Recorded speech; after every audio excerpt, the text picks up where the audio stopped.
And I would like for my wonderful partner in crime to introduce herself, Megan.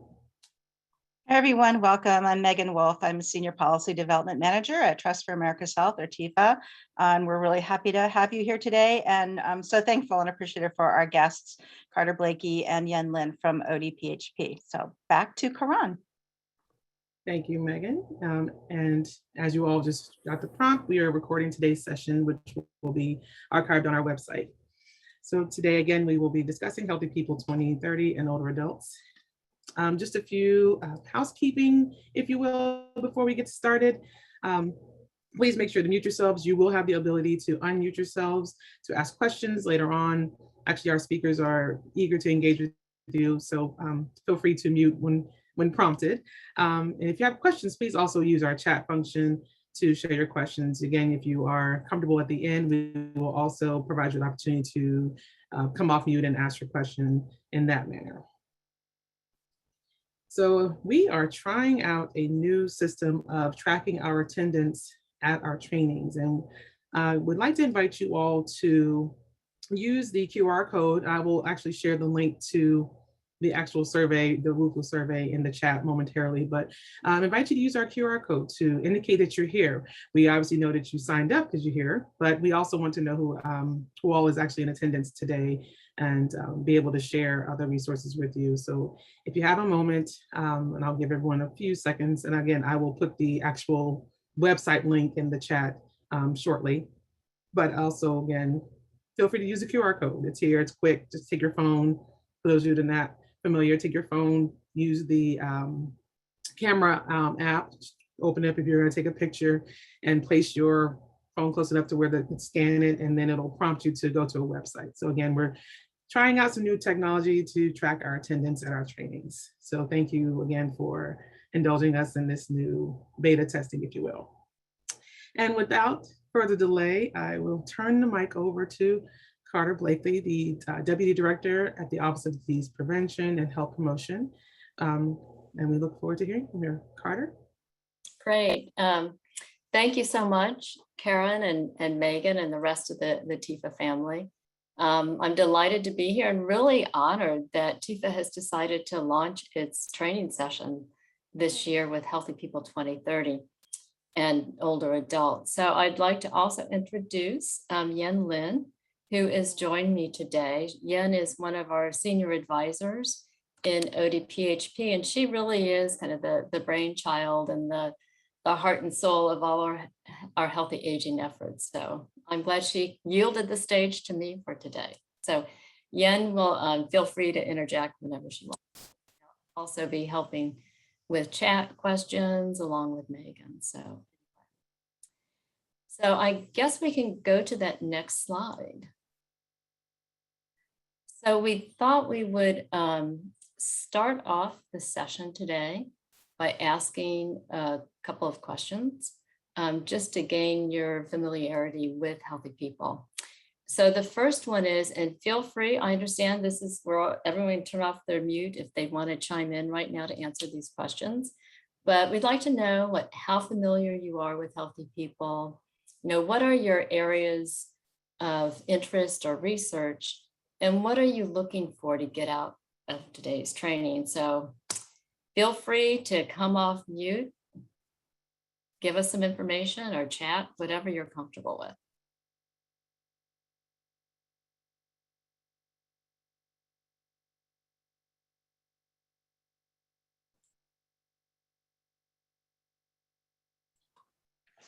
I know that there are a lot of our participants today who aren't shy, so hoping that they Yeah, if we were in person, I would just ask people to raise their hands.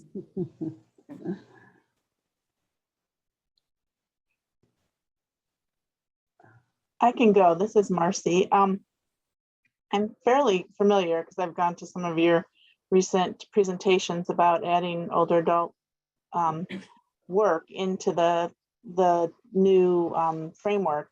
And I guess one thing I would say is maybe some ideas about how to encourage people to include older adult health and healthy aging into state health improvement plans. Great, thank you.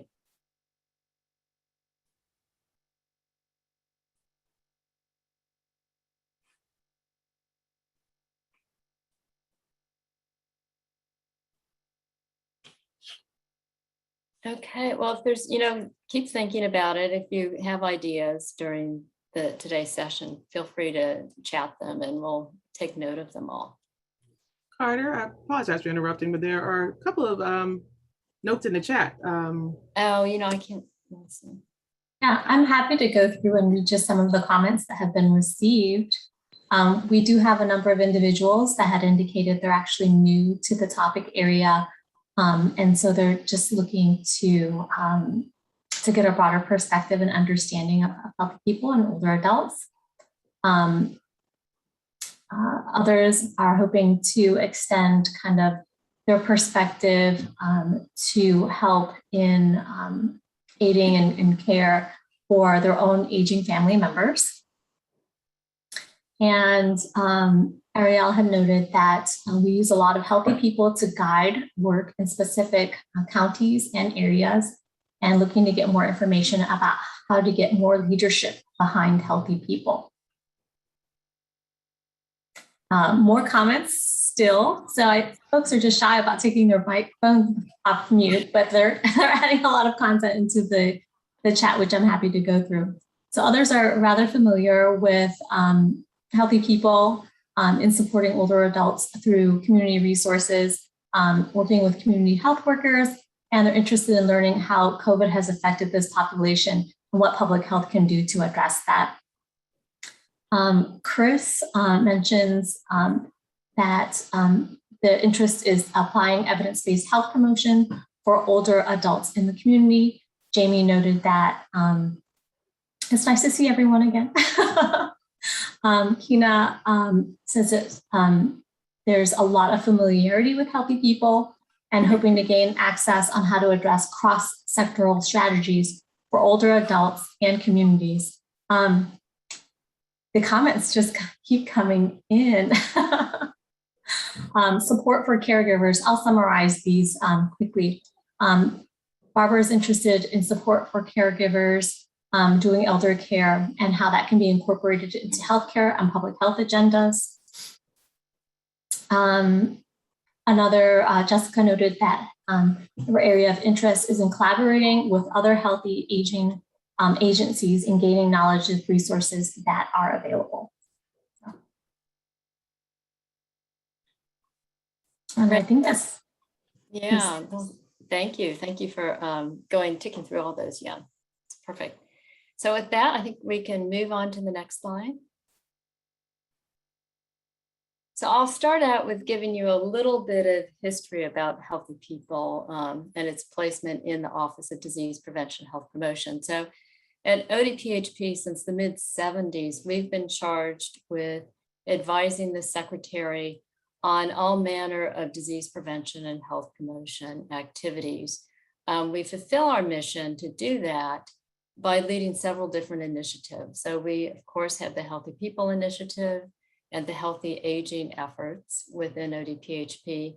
We also have a robust communications arm that manages health.gov, which is our website, which also includes all the information on healthy people.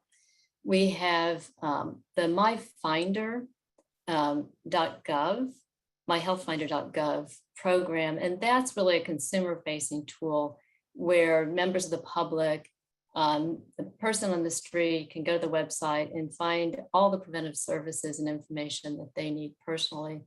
And then again, back to the policy side, we work with USDA every 5 years to establish the dietary guidelines for Americans. We also every 10 years issue physical activity guidelines for Americans. And just since I think it was 2019, the President's Council on Sports, Fitness, and Nutrition was folded into our office. Since historically they had been a separate office, but working very closely with us, we supplied all the science that informed the work that the council did. And so we just merged them all. So it makes it much more seamless and I think much more effective in getting information out to the public. So next slide, please. So now some background on Healthy People 2030. So over the past 40 years, the Healthy People Initiative has established data-driven national objectives with 10-year targets that are really aimed at improving the health and well-being of the nation overall. So we're grounded in the principle that establish these objectives and providing benchmarks to track and monitor progress over time can motivate, guide, and focus action. So Healthy People underpins HHS priorities and strategic initiatives across the spectrum. It provides a framework for prevention and wellness programs for a diverse array of both federal and non-federal users. And then beyond the federal government, Healthy People is used by state and local health officials, community health advocates, non-governmental organizations, research and academia, and even businesses, all of whom seek to improve the health of their own constituent populations and address the social determinants of health and advance health equity, these are two areas that we've seen more and more emphasis on in recent years. Then just to give you a few examples of how Healthy People is actually put into practice, it's used as a model for state health improvement plans and community health assessments. It's a resource for securing public health accreditation. It's used for metrics for measuring program performance. And other countries have even used Healthy People as a model for their own disease prevention health promotion plans. And I've gone to Korea 3 times now to help them with their version of Healthy People. So HHS launched the 5th iteration of the initiative, which is Healthy People 2030, in August of 2020, about a year and a half ago. And so this decade's initiative builds on the knowledge that we've gained over the previous 4 decades. So next slide, please.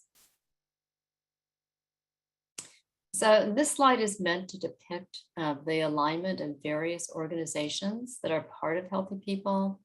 Importantly, Healthy People represents collective input from a variety of stakeholders. And then while the management of Healthy People is housed within the Office of Disease Prevention at HHS, we work with agencies across the federal government to implement the initiative throughout the decade. And then throughout or across the federal government, the Federal Interagency Work Group, or the FIW as we call it, led the Healthy People 2030 development and will continue to guide the implementation throughout the decade. The FIW members represent HHS agencies and offices, and even include non-HHS federal partners.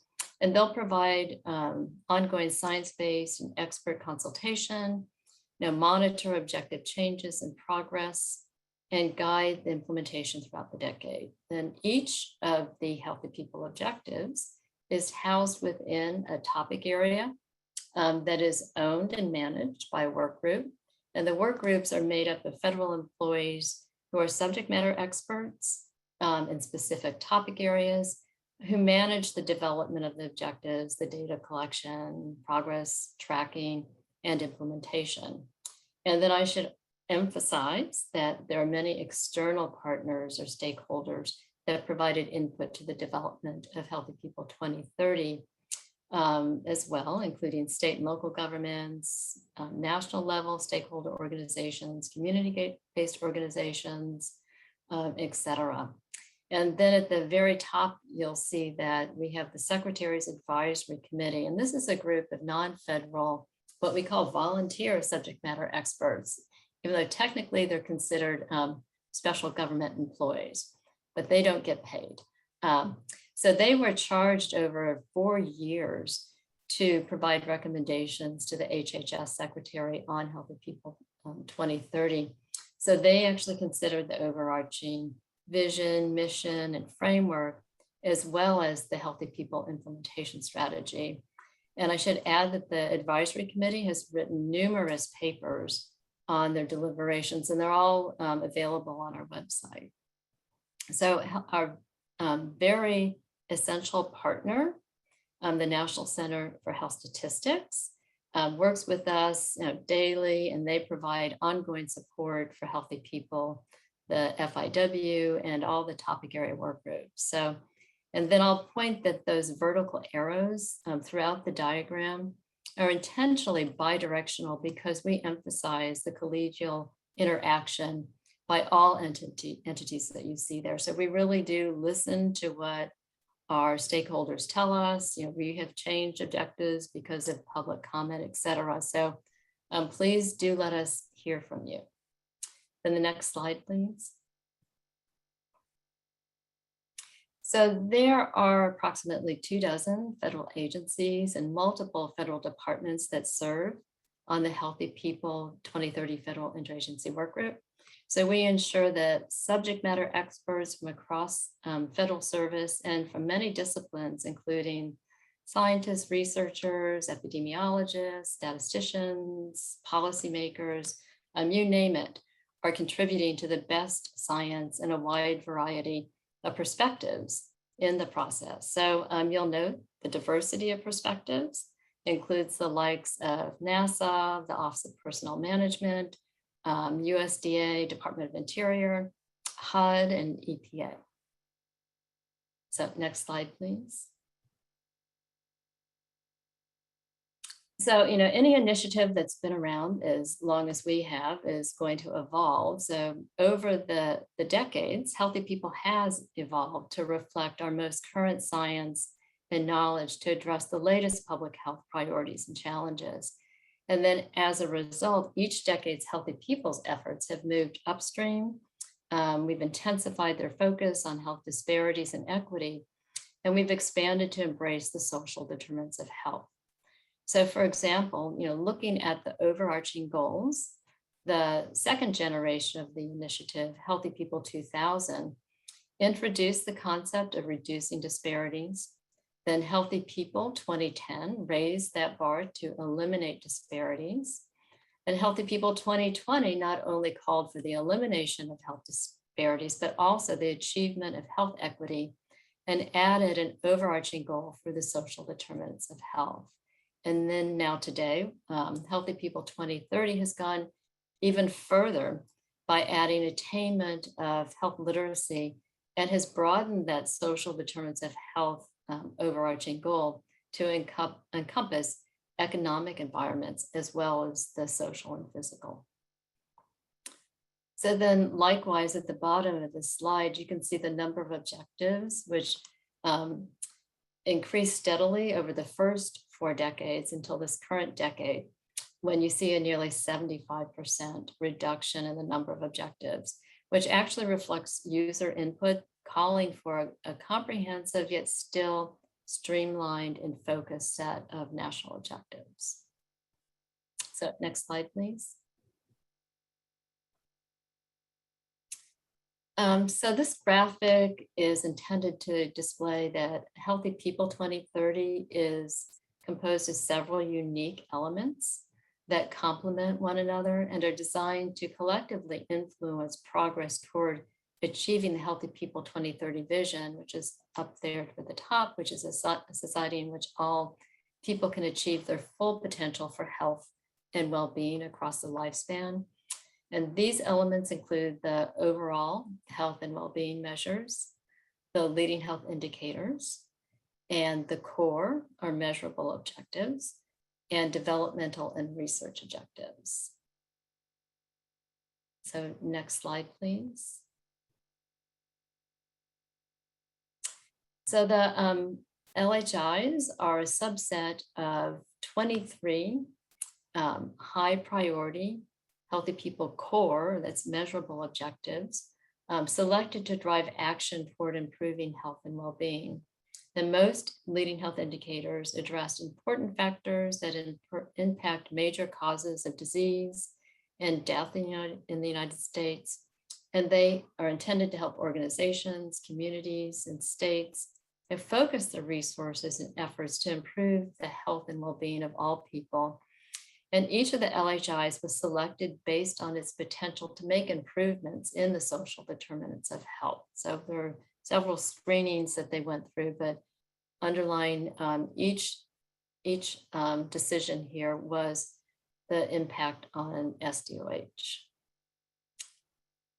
So next slide, please. So with that emphasis on SDOH, we know that efforts required to eliminate health disparities and achieve health equity, really extend beyond simply promoting healthy choices. The social determinants of health, which have become so vitally important to achieving the healthy people goals and objectives, are the conditions and the environments where people are born, live, work, play, worship, and age that affect a wide range of health, functioning, and quality of life outcomes and risks. So the Healthy People 2030 SDOH framework, conceptualized in this graphic, identifies 5 key domains that influence health. And those are economic stability, education access and quality, healthcare access and quality, neighborhood and built environment, and social and community context. So each of these 5 domains reflects a number of critical underlying factors that impact SDOH. So next slide, please. Great. So anyway, this is another view at what the website would show you for the specific domains. And I'll note that the SDOH topic area now has 6 specific measurable objectives with 10-year targets that address poverty, employment, housing, incarceration, and education.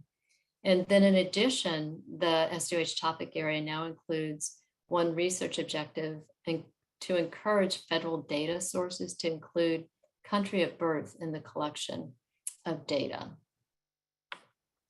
So next slide, please. So I mentioned the overall health and well-being measures, or the OHMs, as we call them. They are broad global outcome measures to evaluate the nation's overall health. They'll be used to provide an overall assessment of the health and well-being of the population. And it's notable that the Healthy People 2030 for the first time includes a national measure of well-being, thanks to a question about life satisfaction that the National Center for Health Statistics added to the National Health Interview Survey. In addition, CDC has added a similar question to the social determinants of health module of the Behavioral Risk Factor Surveillance Survey, which will allow us to compare state and national levels. And this is something we had been working on for years within HHS, and we finally got these questions added this year. So we're really excited about being able to measure well-being. The next slide, please. So there are various types of objectives, and they are actually the cornerstone of Healthy People 2030. There are many indicator sets and objectives out there in the health arena, but Healthy People is unique because we do have 10-year targets for our core objectives. So I'll briefly go over the 3 types of objectives we have this decade. So we have core objectives, and those are measurable objectives with valid, reliable, nationally representative data, including baseline data, and they have the 10-year target set for the decade. They reflect high priority public health issues, and they're associated with evidence-based interventions, meaning that we do know that there are interventions available to make progress in a particular objective. So Healthy People right now includes 355 core objectives, but those are measurable. Then another type of objective we have are the developmental objectives, and those represent high priority public health issues that do not yet have a reliable baseline data, but for which evidence-based interventions have been identified. So developmental objectives are not tracked until they have baseline data, and they've been approved as core objectives. So right now we have 114 developmental objectives. So the big difference here is we don't have a data source for those objectives yet. And then the final or third type of objective we have is called a research objective. And these are objectives that represent a high health or economic burden, or there's significant disparities between population groups, but we don't have the hardcore evidence base to support improvements in those areas, or there hasn't been a strong link between health and whatever the issue may be. And so right now we have 40 of those objectives, research objectives. And I should note that annually through the midpoint of the decade, new objectives of all types can be added to healthy people. In fact, we just went through a public comment period to add new objectives, and we're getting ready to go into departmental clearance with 4 new objectives for healthy people. So those numbers will change throughout the decade. Next slide, please. Okay, so objective criteria. One of the ways we got to a significantly smaller number of objectives this decade was really to take a hard look at our criteria for being included in healthy people. And as a result, we've established a more rigorous set of criteria to be included in healthy people. And so core objectives, they have to reflect high priority public health issues. They have to be associated with evidence-based interventions. And they all have included an assessment of disparities to show that whatever the area is, improvements in the area will help reduce disparities. Then the data associated with those objectives, they must be nationally representative data. They have to be timely. They have to include a measure of variability, and there must be at least 2 additional data points beyond the baseline throughout the decade. And lastly, the data must be publicly available, preferably with some from a federal source. The last thing we want to do is have data that the public can't access. So next slide, please. So now I'll walk through some of the features that are to healthy people that you can find on health.gov/healthypeople. So this here you have a picture of the homepage, which will allow you to find the different objectives. So different ways you can approach this. You can go to this page, you can browse objectives by topic, or up at the top there, you can see you can type in whatever it is you want to search for and find objectives. Then the next slide, please. So here, this has been an effort to browse objectives by topic. So if you were to go to browse objectives, browse by topic, you would find older adults as a topic.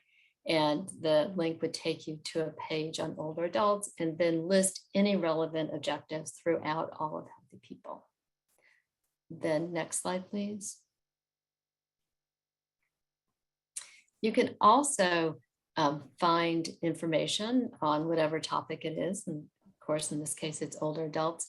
If you were to go to the home page across the top nav bar, you could go to About Healthy People, and there's a drop-down menu, and you can search by work groups. And there is an older adults work group in Healthy People, and it will give you all the information, what agencies lead that work group, and the objectives that that particular work group has purview over. And then also there's a little arrow pointing to, you have a nice little handy snapshot of the status of the different objectives and whatever the topic area happens to be. So, and next slide, please. Then again, this is an example of, oops, you can go forward again. There you go. Of another topic area, and this is dementias, including Alzheimer's disease work group. And again, you can see the status of the objectives in that topic area and links to the specific objectives. The next slide, please. And let's say you were looking for a particular topic. You're interested in cancer. You want to see what impact that has on health status of older adults. You could go to that particular browse by objectives, find the cancer objectives, and say we land here on the lung cancer death rate. Once you're there, if you want to see the data for the objective, click on the see detailed data for the objective. Then next slide, please. And then you could click on the data, and you see an option to show data. So go on to the next slide, please. Here you go. And then here we are on that, having clicked on show the data, and you can search by different demographic groups. And if you're interested in age group data, you would click on age group, and then the next slide, please. Then voila, you can, you'll have all the data by age groups. And that's just one example of looking for a demographic group population. Then next slide, please.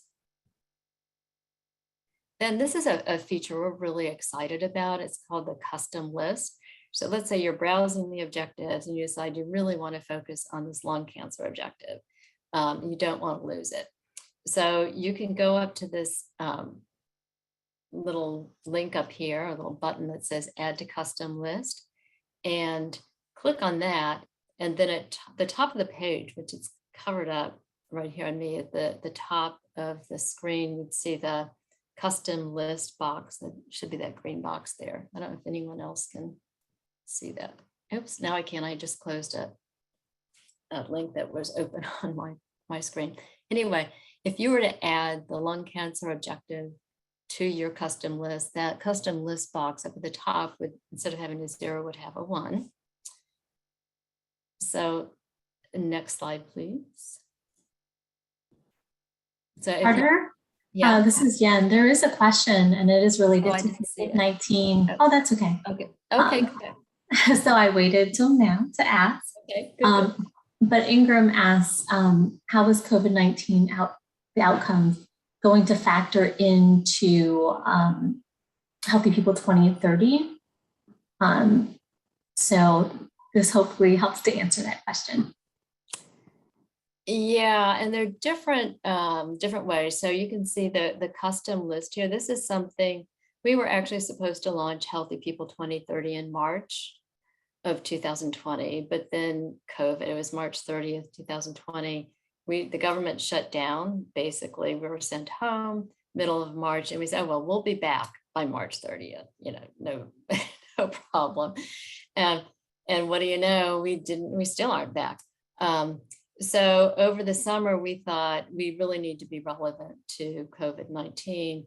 And this is when we started looking at all the objectives in Healthy People 2030 that hadn't been launched yet, and put together this custom list of COVID-19 objectives. And this is just an example of how you can use this custom list feature to build any type of list you'd like, whether it's related to healthy aging, related to diabetes, related to access to care. You can use this feature to make your own custom list. So, and once you do that, you will be sent a link, or a link will be created for you, and you can actually have it emailed to yourself. If you want to share it with others, you can, tweet it out, etc. But so that's one way COVID, this custom list feature has impacted Healthy People 2030. But one thing we're grappling with too is that our targets were set before COVID-19. So we're delayed, data collection has been delayed because of that. Surveys weren't fielded. So we have yet to see the impact on our objectives. There's been discussion, are we going to have to change targets to acknowledge the significant impact that the pandemic has had? So that's still something we're looking at, but that's an excellent question. And thank you, Yen. I'm not good at checking chats. So next slide, please.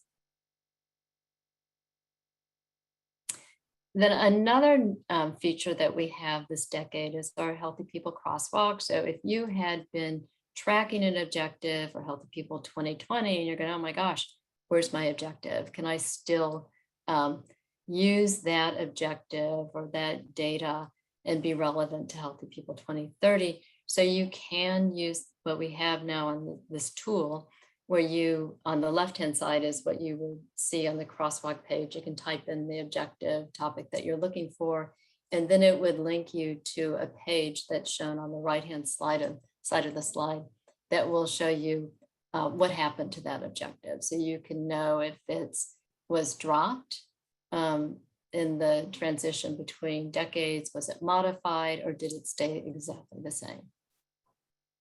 So next slide, please.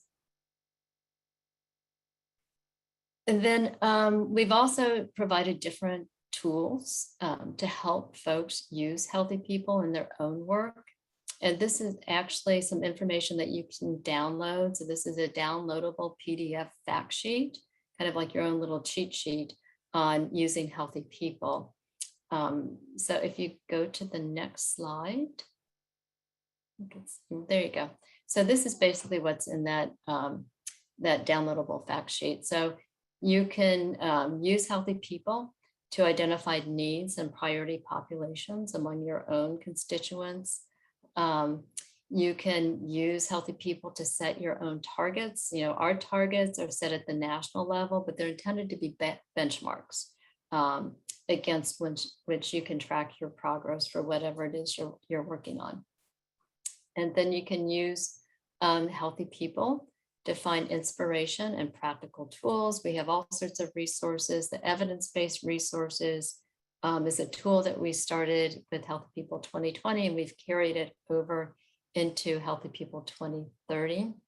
And we will have Healthy People in action stories that'll provide examples of how communities are using Healthy People in their own work. And it's important to note that these are evidence-based practices and evaluated. And then you can use Healthy People to monitor national progress. And as I mentioned, as a benchmark for your own work. So next slide, please. And something new, we have our Healthy People Champions program this decade, which we launched in July, and we are just in the process. I think we've just sent out our first bolus of approved applications. So those of you who have worked in Healthy People for a long time, you might remember the Healthy People Consortium. The Healthy People Champions is similar to that. It's only the bar is much higher in terms of becoming a champion. With the consortium, I think all anyone had to do was really fill out a form and send it in, and you were accepted. And as a result, we had thousands of consortium members, but we really didn't have the opportunity to interact what we felt in a really meaningful way with all of those members. So the Champions program is looking for organizations that are committed to the same vision that we have to improve health for all, address health literacy, achieve health equity and the social determinants of health, and importantly, eliminate disparities. So there's a more lengthy application process to go through to become a champion, but information on the champions can be found at onhealth.gov. So next slide, please. Then the Healthy Aging Symposium. Well, this is something I should actually, and I'm going to turn it over to you to talk about this, because I feel like this is really your area. So go ahead and talk about the good work you've been doing. Thank you so much, Carter. I'll just quickly mention that if you visit health.gov, you can still access the 2021 Healthy Aging Symposium that was just this past September. ODPHP partnered with Trust for America's Health to put together 2 days of state of the science meetings on healthy aging, covering a broad array of topics focused on the social determinants of health. And we really drew international and national experts to this topic, But as you can imagine, 2 days was not really enough to cover all of the relevant and important topics that are there. But this information is still available on demand on our website. And want to just let folks know on the line that when we discuss social determinants of health, that we are using it as well at ODPHP. So we're trying to walk the walk, and did so by using social determinants of health during the symposium as a model and a structure for the symposium itself. I believe there's one more slide. There it is. And it tells you a little bit more about the symposium itself.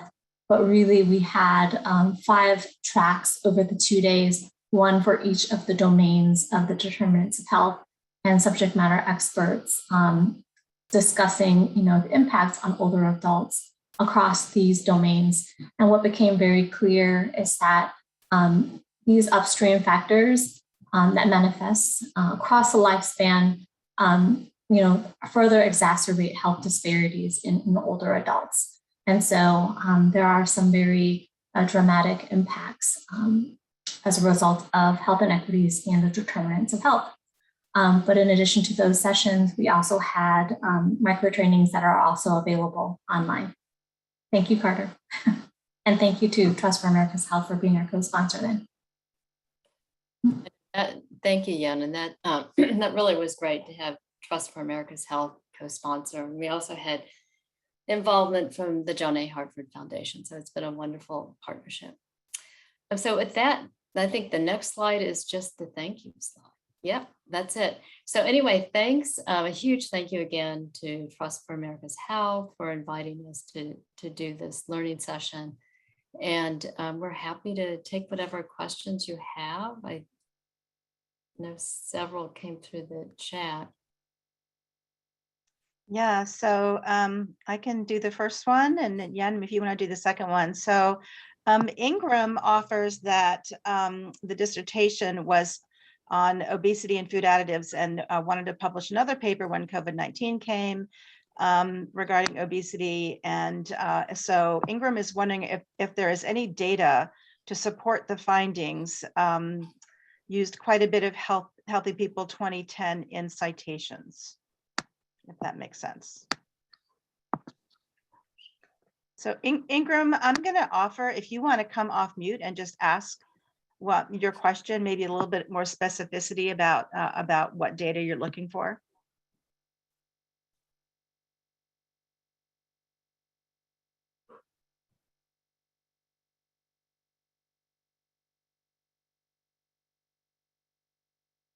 Okay, well, I don't know if that's enough to go on. Yeah, I think what I'll take a stab at the way Healthy People could be used. We've talked about looking at the different health conditions and the data that showed that we had disparities and problems before the pandemic. And had we done a better job as a nation addressing those issues, we wouldn't have been hit as hard as we were with the pandemic. For if we had really tackled obesity and made headway in reducing the obesity, looked at the nutrition and weight status objectives that look at dietary habits, dietary patterns and eating habits. So I guess one way you could use the Healthy People objectives is to find the ones that are relevant to your paper, look at the data, and we could help you access. We could put you in touch with the National Center for Health Statistics if you had to dig deeper for some stuff, but and then make some comparisons.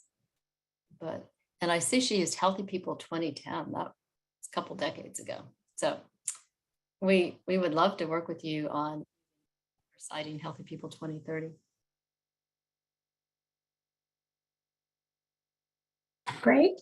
And another question that's come through the chat, and again, would invite the asker to also, go off of mute and further specify if you'd like to do so. But in the chat, it says, can the measures within the MCBS and HRS be broken down by state to see how your state is doing toward those targets.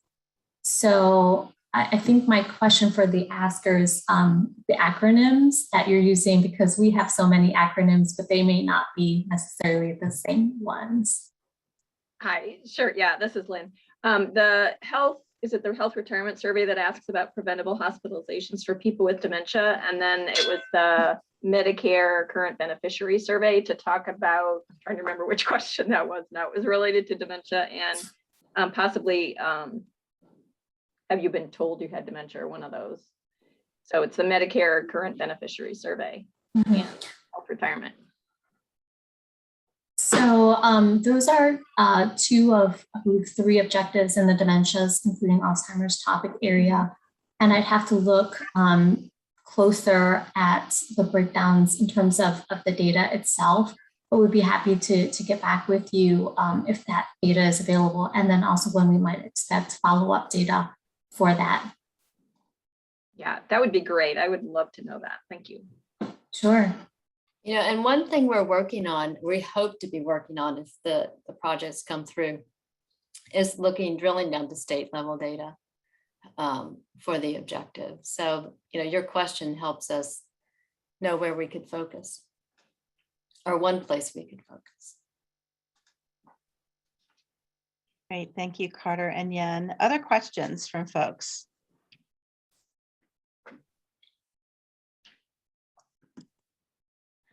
I'm not shy about asking questions either. So I'm curious, Carter, if you could give us an idea of an example of the evidence-based resources that are available on the site and how those might be used.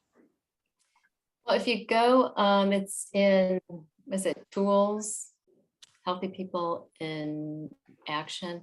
There should be a drop down that would say evidence-based resources, and they could be, right now they are government, they're federal resources from the U.S. Preventive Services Task Force, the Community Preventive Services Task Force, and similar resources. We had explored looking at others, but you know, being the federal government, we want to make sure that whatever we have on the website has actually been evaluated. So that does limit what we do post. Right. But we will be building out the website as the decade goes on with what we used to call stories from the field, and I was calling them healthy people in action now, that will be examples of how different communities, partners have used healthy people. You know, programs they have put into place to help achieve particular objectives. I can see how that would be really helpful. Yeah. And when we did our webinars last decade, when we would have, you know, the Assistant Secretary for Health and senior level officials, and we always had a community representative talking about, it had to be an evidence-based evaluated effort. When the Q&A period came around, all the questions went to the community, because people listening to the webinar, and sometimes there could be 1,000, they wanted to know how to replicate where the activity was. Yeah, I think that's true of this audience, folks working at state and local health departments, and aging services as well, you know, wanting to figure out, you know, what are those programs that they can, you know, they can implement and bring into their work.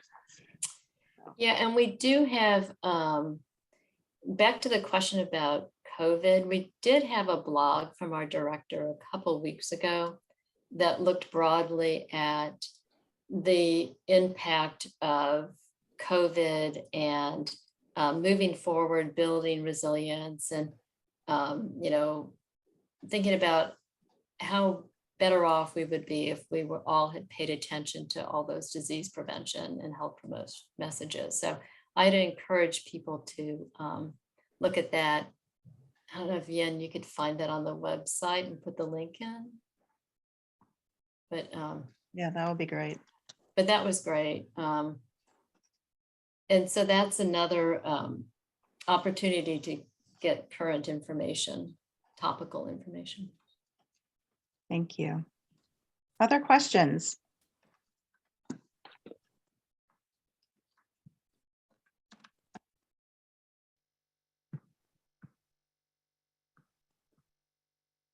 So I'm wondering if you could talk a little bit, just have about 9 minutes left. If there are other initiatives that are that ODPHP is engaged in that folks might be interested in learning about or becoming engaged in. Oh, absolutely. I quickly went over that slide at the very beginning. That could have been a whole presentation. So for this group in particular, there's the physical activity guidelines mid-course review, and that's focusing on older adults.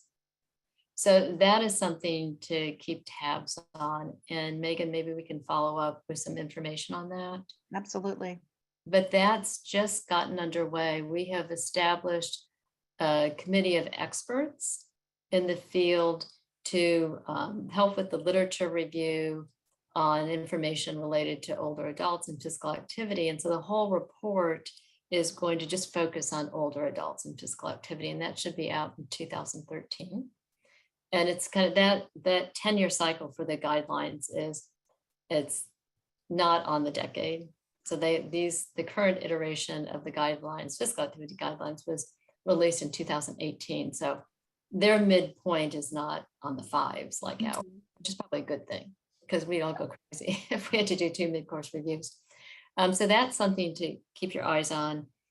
And then the dietary guidelines for Americans, those were just released in December of 2020. Yeah, 2020. Those are released every 5 years. And there is information specific to older adults in the guidelines. And ODPHP is actually taking the lead for the next iteration. USDA led the current iteration, and we're just starting work on that. The very, very, very beginning, discussing what the approach will be. So that's something to keep your eye on. We also have something that's not, we don't necessarily own it, but our director, Rear Admiral Paul Reed, is leading it for HHS. It's the Equitable Long-Term Recovery and Resilience Federal Plan. And that's looking at same thing I mentioned, had the country been healthier to begin with before the pandemic, we would not be where we are today. And it's moving away from the old paradigm of whenever there's a crisis, you recover. You go back to recover to the state where you were before whatever the crisis is. And this is pushing this further and saying, we don't want to just recover, but we need to build resilience so that whenever the next crisis hits, we'll be in a better place. And the ELTRRs, which is what we call it, it has adopted, it's looking at the social determinants of health, and it's also using a framework called the vital conditions for well-being and for health and well-being. But it's very similar to Sdoh, and it's looking across the federal government. So that's something to keep your eyes on. It's an effort that's still internal, but I would imagine in the next several months it should be out. But it's still being discussed internally. I love that. I think that's so necessary. I remember listening to Rear Admiral Reed talk about that. I think at the symposium last year, he mentioned. Oh yeah. Recovery. Yeah. So I'm really, really happy to see that that's ongoing. And given that much of the work at ODPHP is in partnership and alignment as much as possible with other agencies, will the resilience and recovery effort also be working across agencies? Oh, absolutely. Oh, great. I don't know that it will be housed in ODPHP. It's not really because it's beyond HHS. It needs to go to other departments as well. So no, absolutely. They have their own, they don't call it the FIW like we do, but I think it's called the IWG, Interagency Work Group. We all have our own acronyms. Yeah. And it's made up of all the departments, cabinet level departments. Right. That's really exciting. Really exciting to hear. Other questions? We can, I think, keep putting questions in the chat, but in the meantime, Karan, if you want to pull up the last couple slides, we did want to share a couple of things as we close today. Thank you all so much for attending and for engaging with us. Thank you, Carter and Yen, for being here and for your wonderful work and your partnership. So Karan, I'm going to let you talk about the next couple slides. Thank you, Megan, and thank you again, Carter and Yen. It's always great to hear from you both, and thank you for sharing. I learned some things today that I definitely didn't know, and some great tools and resources that I definitely will be following up on very soon. Before you all leave today, just sending another reminder about the attendance tracker, if you will, and that is the first QR code. And we're also collecting feedback. We're also collecting feedback from you all on our past trainings. Again, we are continuing to consider what would be useful, what you all want to receive trainings on. And so if you would like, and you have a moment, please fill out the second survey, which is the second QR code. And again, same process, take your camera, hold it up to the QR code, and it'll pop right up to that survey. And we'll use that in thinking about who we invite and and other topics that we cover. So we really would love to hear from you all and get your thoughts on that as well. And then I'm gonna leave that for a few more seconds. And I'll put it in the chat once more. And please join us for March. In March, we will continue our discussion on the social determinants of health. We have a wonderful speaker from Arizona State University that will be talking about social determinant health and the impact on healthy aging. Registration is open and it is available on our website under events. So it'll say March training, and it's again about healthy aging and social determinants of health. And I'll go back to this page just in case anyone wants to see this one more time, but we thank you for joining us today, and please always let us know if you have any questions. And we will be following up with you all. We will send a link to the recording and the slide deck and some of the other links that were in the chat today. So again, thank you all so much for participating, and we look forward to seeing you next month on the third Thursday at 3 p.m. Bye. Thanks, everyone.